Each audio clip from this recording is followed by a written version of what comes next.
O que aconteceria se você descobrisse que algumas das criaturas mais temidas da história antiga não eram lendas, não eram metáforas, não eram alegorias poéticas de um povo primitivo tentando explicar o inexplicável, mas seres que realmente caminharam sobre esta terra, cujos passos faziam tremer o solo e cujas sombras cobriam cidades inteiras? E o que aconteceria se você soubesse que essa história foi deliberadamente enterrada, fragmentada, dispersa entre idiomas mortos e manuscritos esquecidos, como se alguém ou algo não quisesse que ela fosse contada? Milhões de pessoas já ouviram o nome Nefilins. Já passaram os olhos por aquele versículo perturbador do Gênesis, aquelas poucas linhas que descrevem filhos de Deus unindo-se a filhas dos homens, gerando uma raça de gigantes que enchia a terra de violência e terror. Poucos, porém, compreendem o peso real daquelas palavras. Poucos mergulham no que os textos apócrifos, os manuscritos do Mar Morto, os fragmentos do livro de Enoque e as tradições de povos que jamais se falaram têm a dizer sobre esses seres. E menos ainda se perguntam por que essa história, especificamente, parece ter sido o gatilho para o julgamento mais absoluto que o mundo já conheceu. Hoje revelamos a narrativa completa e jamais reunida em um só lugar sobre os Nefilins, quem eram, de onde vieram, o que fizeram e por que a memória deles precisou ser quase completamente apagada da consciência humana.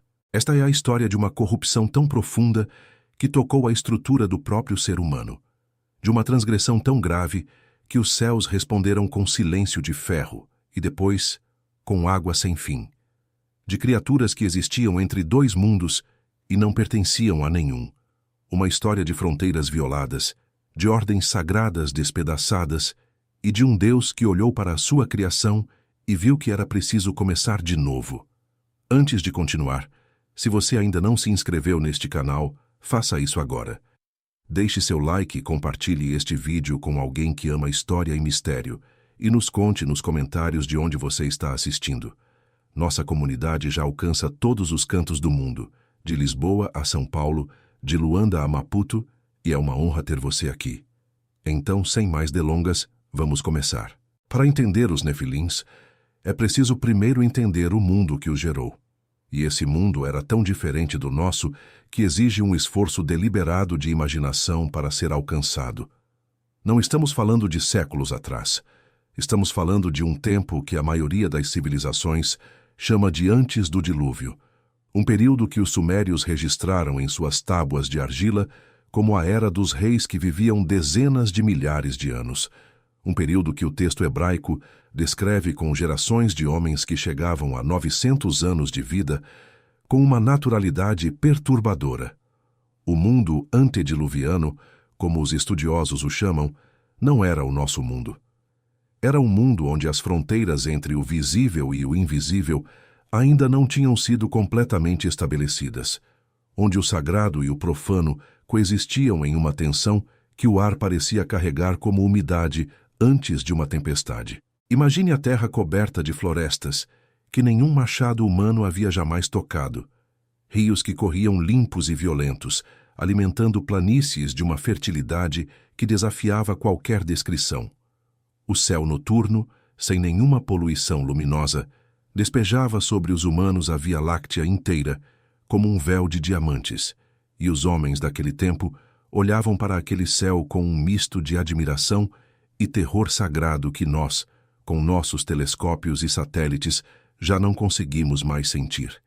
Era um mundo jovem, um mundo que ainda cheirava a criação recente, como madeira verde e terra molhada e algo mais. Algo que não tem nome nos idiomas modernos, mas que as tradições antigas tentavam capturar com palavras como glória, presença, rua, o sopro que pairava sobre as águas. Nesse mundo, os seres humanos se multiplicavam. O Gênesis descreve isso com uma economia de palavras assustadora. Os homens começaram a multiplicar-se sobre a face da terra, e deles nasceram filhas. Filhas. A ênfase é reveladora, porque o que acontece a seguir depende inteiramente dessas filhas e do olhar que seria lançado sobre elas. E esse olhar não viria de outros homens. O texto hebraico usa a expressão Benei HaElohim, os filhos de Deus, para descrever os seres que olharam para as filhas dos homens e as desejaram. A tradução é direta. O problema está no que ela significa. Ao longo dos séculos, teólogos e estudiosos se dividiram em campos irreconciliáveis a esse respeito. Alguns insistiram que os filhos de Deus eram simplesmente descendentes da linhagem piedosa de Sete, o terceiro filho de Adão, que se misturavam com as filhas dos homens da linhagem de Caim. É uma interpretação que resolve o desconforto teológico com elegância, mas que faz violência ao texto, porque em nenhum outro lugar do Antigo Testamento a expressão Benei Ha-Elohim se refere a seres humanos. Em Jó, os filhos de Deus comparecem diante do Senhor, e Satanás está entre eles. Em Salmos, os filhos de Deus são convocados como seres celestiais que devem adorar ao Altíssimo. A linguagem é consistente, e ela aponta para uma conclusão que a teologia posterior fez de tudo para evitar. Os filhos de Deus eram seres angelicais, seres do plano espiritual que cruzaram uma fronteira que não deveria ser cruzada. O livro de Enoque, um texto que foi considerado canônico pelas primeiras comunidades cristãs, que é citado na carta de Judas no Novo Testamento e que foi preservado integralmente apenas em versão etíope, enquanto fragmentos hebraicos e aramaicos sobreviveram entre os manuscritos do Mar Morto. Descreve esse evento com uma riqueza de detalhe que o Gênesis deliberadamente omite. Enoque chama esses seres de os vigilantes, os que foram designados para vigiar, para guardar, para observar a humanidade de longe e jamais se aproximar demais. Eram 200, segundo o texto, e eles se reuniram no topo do Monte Hermon, no norte da terra de Canaã, onde ainda hoje existe um pico coberto de neve que os árabes chamam de Jebel Esh-Sheikh, a montanha do ancião. Lá eles fizeram um pacto, um juramento coletivo de que desceriam juntos, que nenhum deixaria o outro carregar o peso da transgressão sozinho, que se fossem punidos, seriam punidos como um. E então, eles desceram. O que aconteceu a seguir está registrado com uma clareza que incomoda qualquer leitor atento. Os vigilantes tomaram para si mulheres da humanidade, e dessas uniões entre o celeste e o terreno, entre o espiritual e o físico, entre aquilo que foi criado para habitar a eternidade e aquilo que foi modelado do pó da terra. Dessas uniões nasceram os Nefilins. A palavra hebraica Nefilim apresenta um dos debates etimológicos mais apaixonados dos estudos bíblicos. A raiz mais provável é o verbo nafal, que significa cair. Nefilins seriam, portanto, os que caíram, ou os filhos dos que caíram, ou aqueles que fazem outros cair. E as três interpretações coexistem com uma riqueza semântica que a língua hebraica parece ter cultivado propositalmente. Mas há outra tradição, que conecta a palavra a uma raiz que significa os poderosos, os gigantes, os que fazem os outros se sentirem como gafanhotos. E essa segunda interpretação aparece de forma literal e devastadora em Números, quando os espiões israelitas retornam da terra de Canaã e relatam: vimos ali os gigantes, os filhos de Anak, da raça dos gigantes, e éramos aos nossos próprios olhos como gafanhotos, e assim éramos aos olhos deles, gafanhotos. O contraste de escala é perturbador mesmo em forma de metáfora, mais perturbador ainda se for tomado ao pé da letra. E aqui chegamos ao coração físico do mistério dos Nefilins. Que tamanho tinham essas criaturas? O texto bíblico é parcimonioso com os detalhes, mas não é completamente silencioso. Golias de Gate, o guerreiro filisteu que desafiou os exércitos de Israel nos dias de Davi, é descrito com uma altura de 6 côvados e 1 palmo, aproximadamente 2,90 metros na maioria das conversões modernas, embora alguns manuscritos mais antigos, como o Codex Vaticanus e os fragmentos de Qumran, sugiram medidas diferentes que dariam pouco mais de 2 metros, ainda assim extraordinário para a antiguidade. Ele pertencia a uma linhagem de gigantes de Gate, e o texto deixa claro que havia outros como ele. Seus irmãos, outros guerreiros de estatura e força fora do comum que os soldados de Davi foram abatendo um a um. Og, rei de Bazã, governava uma região que compreendia 60 cidades com muros altos e portas de bronze, e seu leito de ferro, mencionado em Deuteronômio com uma precisão arqueológica notável, media 9 côvados de comprimento e 4 de largura, o equivalente a quase 4,5 metros de comprimento. Era um leito, ou uma cama, ou uma prova. E o texto a menciona não como fantasia, mas como objeto verificável que ainda estava em Rabá dos filhos de Amon, quando Moisés escreveu aquelas palavras. Mas os nefilins não eram apenas grandes. Eram diferentes em algo mais profundo do que a estatura. O livro de Enoque descreve como eles consumiam primeiro os alimentos que os humanos produziam, depois os próprios animais crus, depois, e aqui o texto adquire uma qualidade que paralisa a leitura. Depois viraram-se para os próprios humanos. A violência que os nefilins introduziram no mundo não era apenas a violência da força bruta, do poder físico avassalador exercido sobre os fracos. Era uma violência de ordem diferente. Era uma violência que nascia de uma natureza fraturada, de uma existência que não tinha precedente nem no plano espiritual, nem no plano material, de criaturas que carregavam dentro de si 2 mundos em colisão permanente e que não encontravam paz em nenhum dos dois. Imagine o que deve ter sido ser um Nefil. Imagine nascer com uma herança dupla, incompatível, irreconciliável. De um lado, uma memória espiritual que não era exatamente memória. Era mais como uma fome, uma consciência de que algo existia além do que os olhos podiam ver, além do que as mãos podiam tocar, além do que a carne poderia jamais satisfazer. De outro lado, um corpo que precisava comer, que sentia dor, que envelheceria e morreria, que estava preso na dimensão do tempo e do espaço, com uma brutalidade que o plano espiritual jamais impõe. Essa contradição era o núcleo da existência dos Nefilins. Eles eram filhos de 2 reinos, e não eram cidadãos de nenhum. O plano espiritual os rejeitava porque haviam nascido da transgressão. O plano humano os temia porque eram mais do que humanos. E no vácuo entre esses 2 mundos, sem pertencimento, sem propósito, sem destino que pudesse acolhê-los, nesse vácuo crescia algo escuro. O livro de Enoque descreve como os vigilantes, os pais angelicais dos nefilins, não se limitaram a produzir filhos. Eles também ensinaram. E o que ensinaram é uma lista que, lida à luz do que viria depois, adquire uma qualidade de tragédia cósmica. Eles ensinaram o uso de armas de metal, a arte da guerra, os golpes que matam com eficiência máxima. Ensinaram encantamentos e magia, o uso de plantas e raízes para produzir estados alterados de consciência. Ensinaram a fazer espelhos, a usar adornos, a realçar a beleza de formas que produziam desejo. E com esse ensino vieram a vaidade, a sedução e a manipulação através do corpo.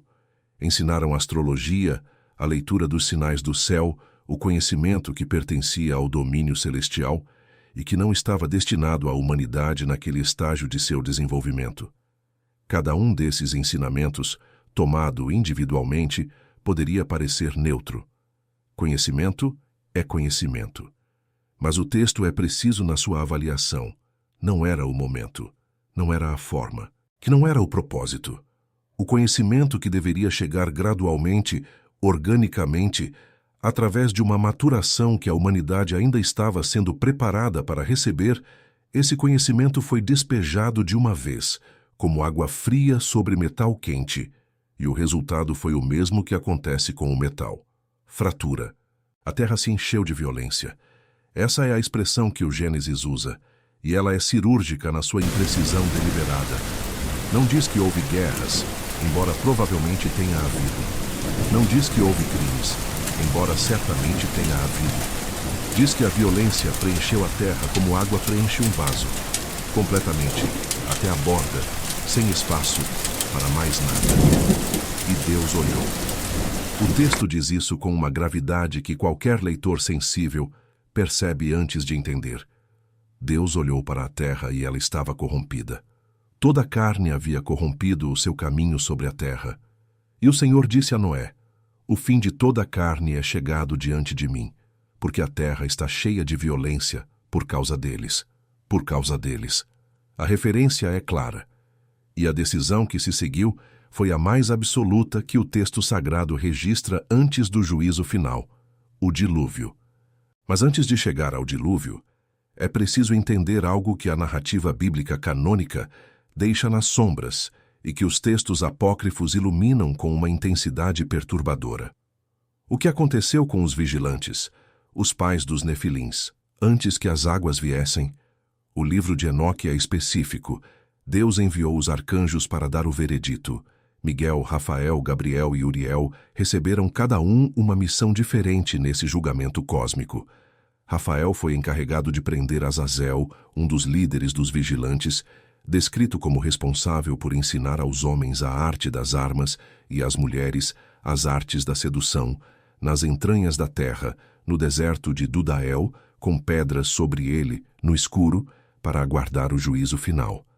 Gabriel foi enviado contra os filhos dos anjos ilegítimos, os nefilins, para que se destruíssem mutuamente, pois ele os faria levantar uns contra os outros numa guerra de aniquilação. E Miguel recebeu a tarefa de prender os demais vigilantes em vales da terra até o dia do grande juízo. A imagem que emerge disso é extraordinária. Antes mesmo que as águas do dilúvio cobrissem os montes, havia um julgamento em andamento. Os vigilantes, que haviam descido com tanta soberba do Monte Hermon, eram agora acorrentados. Os nefilins, cujos corpos titânicos haviam semeado terror por gerações, eram voltados uns contra os outros, como peças de um jogo que de repente havia mudado de regras. E as águas vieram não apenas para destruir, vieram para purificar, para apagar, para começar de novo sobre uma terra que havia sido corrompida em sua estrutura mais fundamental. E aqui está o detalhe que mais perturba os estudiosos que se debruçam sobre esse texto com honestidade intelectual. O que aconteceu com os espíritos dos nefilins depois que seus corpos foram destruídos pelo dilúvio? Porque essa é exatamente a pergunta que o livro de Enoque responde, e a resposta lança uma sombra longa sobre toda a tradição espiritual subsequente. O texto diz que os espíritos dos gigantes, por serem criaturas híbridas sem pertencimento a nenhum plano, não retornariam ao céu como os espíritos dos anjos, nem ao pó da terra como os espíritos dos homens. Eles ficariam, vagando, sem corpo, sem lar, sem propósito, exceto um: afligir, oprimir, corromper, destruir os que viessem depois deles sobre a terra. Espíritos imundos, e toda uma tradição de demonologia, de um extremo ao outro do mundo antigo, converge nessa descrição com uma unanimidade que deveria dar ao cético contemporâneo pelo menos uma pausa para reflexão. É nesse ponto que a narrativa dos nefilins deixa de ser apenas história antiga e torna-se algo muito mais pessoal, muito mais urgente. Porque se os espíritos dos gigantes permaneceram, se essa tradição que cruzou continentes e culturas sem contato entre si aponta para algo real, então o que o dilúvio destruiu não foi o problema, foi a manifestação física de um problema que continuaria, como uma doença cujos sintomas são tratados, mas cuja causa persiste. E isso explicaria algo que qualquer leitor honesto da história humana eventualmente precisa enfrentar. Por que a violência não acabou com o dilúvio? Por que Noé, o homem justo que foi preservado com sua família, produziu uma geração que rapidamente voltou a todas as mesmas sombras?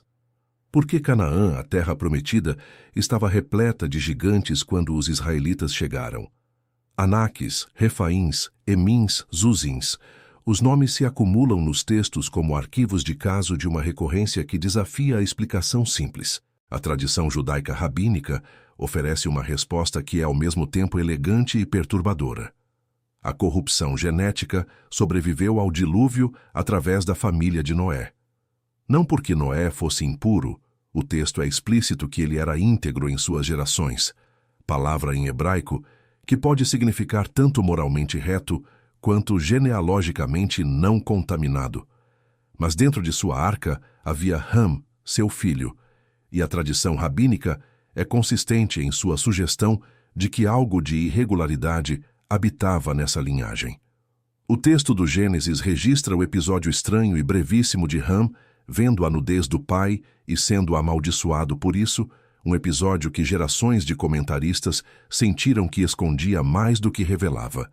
E Canaã, filho de Ham, torna-se o ancestral dos povos que habitariam a terra cheia de gigantes que os israelitas encontrariam séculos mais tarde. As conexões se multiplicam de uma forma que não pode ser completamente atribuída à coincidência. E o padrão que emerge é o de uma batalha que não terminou com o dilúvio. Uma batalha que continuou através de gerações, uma batalha pelo território mais fundamental de todos, o ser humano, a natureza humana, a questão de quem e o que a humanidade é e o que ela se tornará. É necessário pausar aqui e confrontar a objeção que qualquer mente crítica saudável estará formulando. Isso não seria apenas mitologia? Não seria apenas a maneira que povos antigos tinham de explicar fenômenos que não compreendiam, de personificar forças naturais, de criar narrativas que respondessem às suas perguntas sobre a origem do mal e da violência no mundo? A objeção é legítima e merece uma resposta séria, não uma demissão desdenhosa. A convergência dos relatos é o primeiro problema para quem quer tratar isso apenas como mitologia local. A história dos filhos dos deuses que se uniram a mulheres humanas e geraram uma raça de gigantes e heróis violentos não está apenas no texto hebraico. Ela está na tradição suméria dos Anunnaki, os que desceram do céu, cujos textos antecedem o Gênesis em forma escrita por milênios. Ela está na tradição grega dos filhos dos deuses, Hércules, Aquiles, Teseu, seres de natureza dupla, extraordinariamente poderosos, temperamentais, difíceis de conter, destinados à violência tanto quanto à glória. Ela está nas tradições dos Maori da Nova Zelândia, que descrevem uma raça anterior de gigantes vermelhos. Ela está entre os povos nativos das Américas, em tribos que nunca tiveram contato com o Oriente Médio, que descrevem ancestrais gigantescos de pele avermelhada e dupla fileira de dentes. Ela está nas tradições celtas, nos mitos nórdicos, nos textos hindus. Quando histórias independentes convergem com esse grau de especificidade, tamanho físico extraordinário, natureza dupla, violência sem restrição, conexão com seres celestiais, o estudioso honesto precisa ao menos considerar que a convergência não é acidental. O segundo problema para o descartamento fácil é arqueológico. Esqueletos de indivíduos de estatura incomum têm sido reportados em escavações ao redor do mundo com uma frequência que incomoda o establishment arqueológico.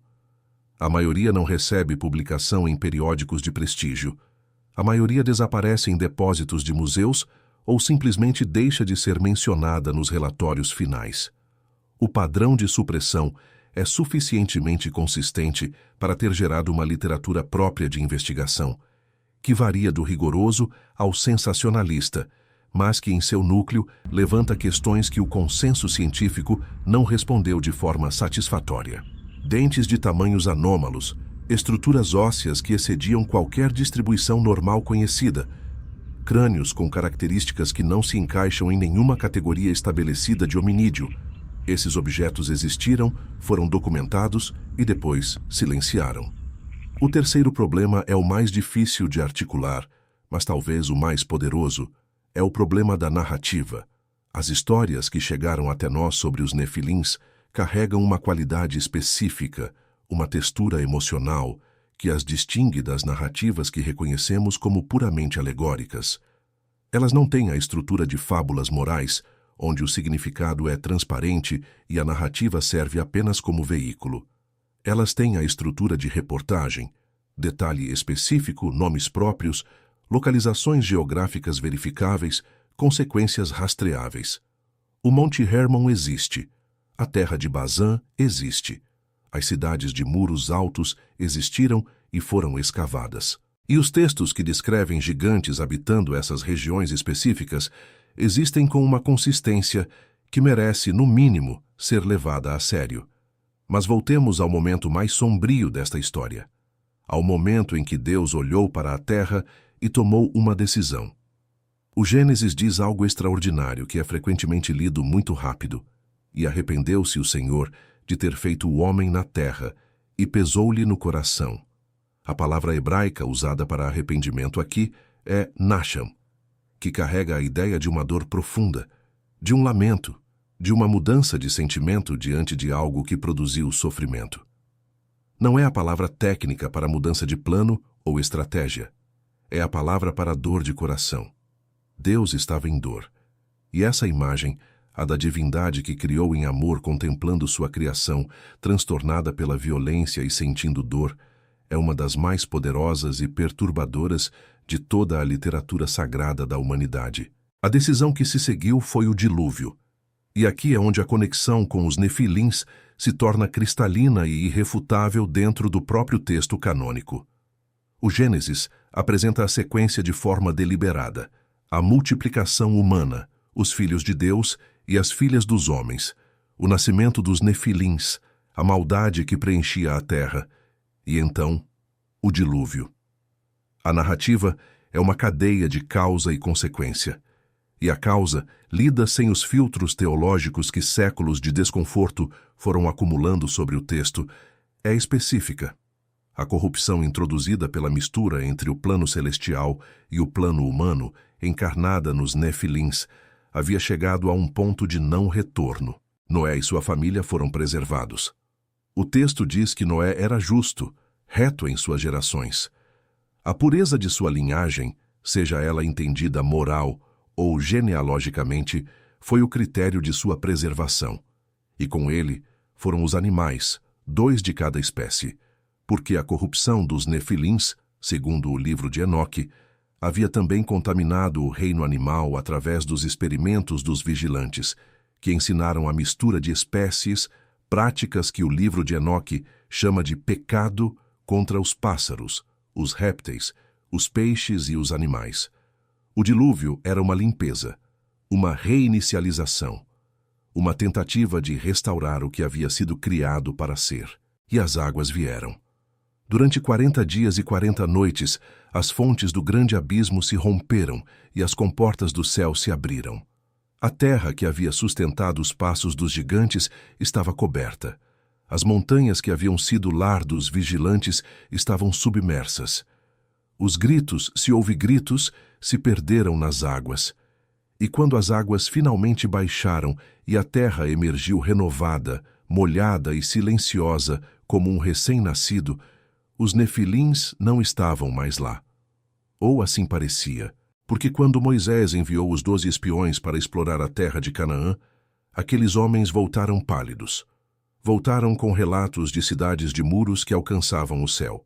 E voltaram com a história dos filhos de Anak, da descendência dos nefilins, que faziam os homens de Israel se sentirem do tamanho de insetos. A questão de como os nefilins sobreviveram ao dilúvio ou reapareceram após ele é uma das mais espinhosas da literatura bíblica e apócrifa. As respostas que os estudiosos propõem variam entre a contaminação genética transmitida através da família de Noé, com Ham ou sua esposa carregando algo dessa herança, a possibilidade de que o dilúvio não foi geograficamente universal da forma que a leitura literalista pressupõe, deixando bolsões de sobrevivência em regiões isoladas, e a explicação espiritual de que os espíritos dos nefilins mortos assumiam nova forma física através de mulheres humanas que se submetiam voluntariamente a influências espirituais malignas. Nenhuma dessas respostas é completamente satisfatória. Todas elas são parcialmente insatisfatórias de formas diferentes. E talvez essa seja a resposta mais honesta que podemos dar. O mistério não se resolve completamente. O texto não foi escrito para resolver todos os mistérios. Foi escrito para apontar em direção a verdades que transcendem a investigação factual e que se instalam na alma do leitor como questões que continuam trabalhando muito depois que o livro é fechado. O que fica claro é que os gigantes de Canaã eram um problema que precisava ser enfrentado. E o enfrentamento deles é um dos capítulos mais perturbadores de toda a narrativa israelita. Deus ordenou o que os estudiosos chamam de Eren, a destruição completa e sem misericórdia dos povos que habitavam aquela terra. Homens, mulheres, crianças, animais. O comando é brutal ao ouvido moderno.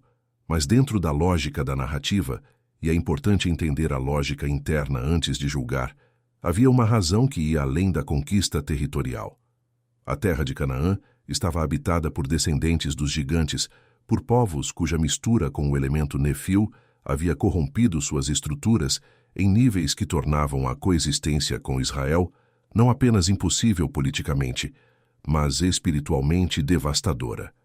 O Éden não era genocídio por ambição. Era, dentro da lógica do texto, o mesmo impulso do dilúvio, a necessidade de eliminar uma corrupção que se propagava através do contato. Calebe, da tribo de Judá, tomou Hebron e expulsou de lá os 3 filhos de Anaquê, Sesai, Aimã e Talmai. Josué destruiu os Anaquis das montanhas, de Hebron, de Debir, de Anabe e de todas as montanhas de Judá e de todo Israel. O texto diz que não ficou nenhum Anaquim na terra dos filhos de Israel. Apenas em Gaza, em Gate e em Asdod ficaram alguns. E é exatamente de Gate que viria, séculos mais tarde, Golias, o último eco de uma raça que havia sido designada para apagamento. Num confronto com um pastor adolescente armado de uma funda e 5 pedras, e de algo que os Nefilins, com toda a sua herança sobrenatural, nunca tiveram. Fé. O legado dos Nefilins não é apenas uma história sobre gigantes. É uma história sobre fronteiras, sobre o que acontece quando limites sagrados são violados, sobre a corrupção que se instala não apenas nos indivíduos, mas nas estruturas, nas famílias, nas culturas, nas gerações. É uma história sobre como o conhecimento sem sabedoria destrói, como o poder sem restrição moral não eleva, mas brutaliza, como a mistura de coisas que não foram feitas para se misturar produz monstros. Não necessariamente no sentido físico, embora os Nefilins sejam o exemplo físico mais extremo, mas no sentido de deformações da natureza original do ser, que é uma história sobre apagamento. O que Deus quis apagar não eram seres que ele havia criado com amor e que simplesmente haviam errado. Eram o produto de uma transgressão que havia distorcido o projeto da criação de uma forma que não poderia ser simplesmente corrigida. Como um arquiteto que descobre que a fundação de um edifício foi construída com material corrompido, não há reparo possível na estrutura. É preciso demolir e reconstruir. O dilúvio foi essa demolição. E Noé, com sua arca e sua família e seus animais, foi a planta original guardada para a reconstrução. Mas o apagamento nunca foi completo, e talvez não devesse ser. Porque histórias que precisam ser apagadas completamente sempre deixam vestígios, nos textos, nas tradições, nos pesadelos coletivos das culturas, naquele senso persistente de que há algo além do que os olhos veem, de que há guerras acontecendo em dimensões que o corpo humano não pode perceber diretamente, mas que a alma percebe como uma pressão constante, como um ruído de fundo que nunca para completamente. O Novo Testamento retoma a história dos Nefilins de formas que a maioria dos leitores passa sem perceber. Pedro escreve que Deus não poupou os anjos que pecaram, mas os lançou no Tártaro, entregando-os a cadeias de escuridão para serem guardados para o julgamento. Judas cita explicitamente o livro de Enoque, descrevendo anjos que não guardaram seu estado original, mas abandonaram sua própria habitação, e usa uma linguagem que é inequivocamente a linguagem da história dos vigilantes. Paulo, em sua carta aos Efésios, fala de principados e potestades e governadores das trevas deste século e hostes espirituais da maldade nos lugares celestiais, uma hierarquia de forças oponentes que a teologia posterior tentaria tornar abstrata, mas que os primeiros cristãos imersos na tradição judaica de Enoque entendiam de forma muito mais concreta. E Jesus, aquele que veio como o último Adão para restaurar o que o primeiro havia perdido, aquele cujo nascimento de uma virgem espelhava e revertia a transgressão dos vigilantes, trazendo o celeste ao humano por iniciativa divina em vez de iniciativa rebelde, Jesus também confrontou o que os evangelhos chamam de espíritos imundos, de demônios, de forças que habitavam seres humanos e que gritavam ao reconhecer quem ele era. E em um episódio de uma especificidade perturbadora, ele encontrou em Gadara um homem possuído por uma legião de espíritos que rogavam para não serem enviados ao abismo antes do tempo. A mesma linguagem, o mesmo abismo, o mesmo aguardo de julgamento que o livro de Enoque descreve para os espíritos dos gigantes mortos. O que isso significa para nós, que vivemos 2 milênios depois de Cristo e 4 ou 5 milênios depois dos Nefilins? Significa que a história que você ouviu hoje não é arqueologia. Não é apenas a reconstituição de um passado distante que nada tem a ver com o presente. É uma história sobre a natureza da realidade espiritual que, segundo as tradições que a transmitem, permanece relevante. A luta entre o que foi criado para ser e o que a transgressão tenta fazer desse projeto. Essa luta não terminou. Ela mudou de forma, mudou de arena, perdeu os gigantes de carne e osso, mas ganhou outras dimensões de complexidade. Cada vez que um ser humano enfrenta a questão de quem é e o que irá se tornar, está participando de uma história que começou muito antes de seu nascimento. Cada vez que alguém escolhe a corrupção conveniente sobre a integridade custosa, está repetindo em miniatura uma escolha que os vigilantes fizeram no topo do Monte Hermon.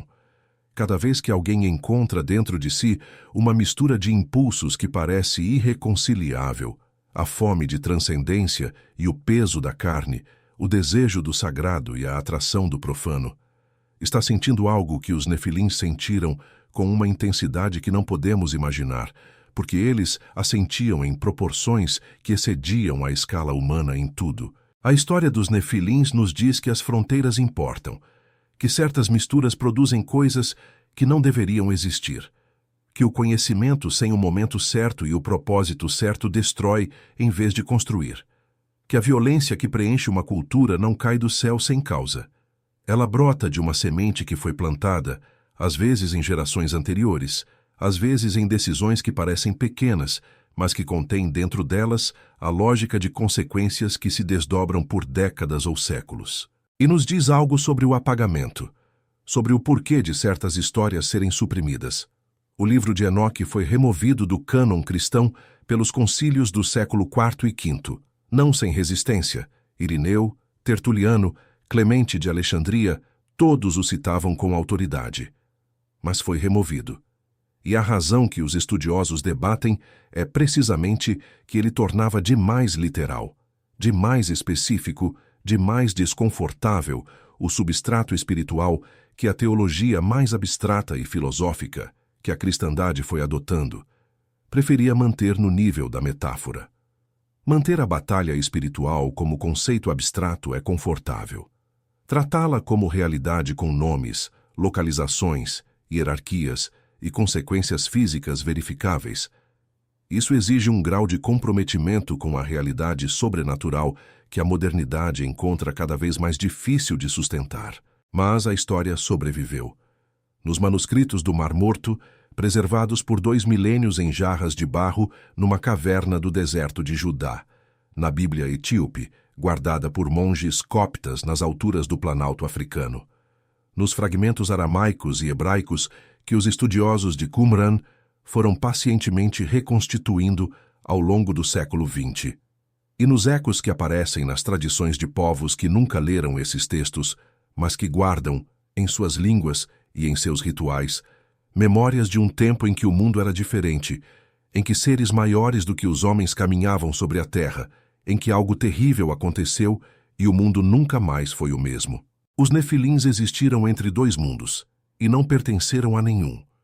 E talvez seja precisamente essa condição, a de existir entre, de não pertencer completamente a nenhum lugar, que torna sua história tão ressonante para seres humanos que também se sentem entre 2 mundos, feitos de pó, mas com a eternidade plantada no coração, como disse o Eclesiastes, mortais, mas com um senso irreducível de que isso não pode ser tudo, presos no tempo, mas com uma memória ou premonição de algo que transcende o tempo completamente. A diferença entre nós e os Nefilins não é apenas de escala ou de origem, é de destino. Os Nefilins eram o produto de uma transgressão, de uma mistura que não deveria ter acontecido, e seu destino era o apagamento, porque o que eles eram não tinha para onde ir. Não tinha um lugar preparado para eles, não tinha uma restauração possível dentro da estrutura do projeto da criação. Nós, por outro lado, somos o projeto. Somos aquilo que a transgressão tentou corromper, mas não destruiu completamente. Somos aquilo que o dilúvio preservou, que a promessa abraçou, que a lei tentou guardar e que a encarnação de Cristo veio restaurar não à condição original, mas a algo além dela, a uma condição que nem Adão antes da queda havia experimentado. E se a história dos Nefilins ensina algo sobre o poder da corrupção, sobre como uma transgressão pode ecoar por gerações e contaminar estruturas inteiras, ela também ilumina pelo contraste o poder da restauração. Porque se o mal pode se propagar de geração em geração, através de escolhas e misturas e ensinamentos, que deformam a natureza humana, então o bem também pode.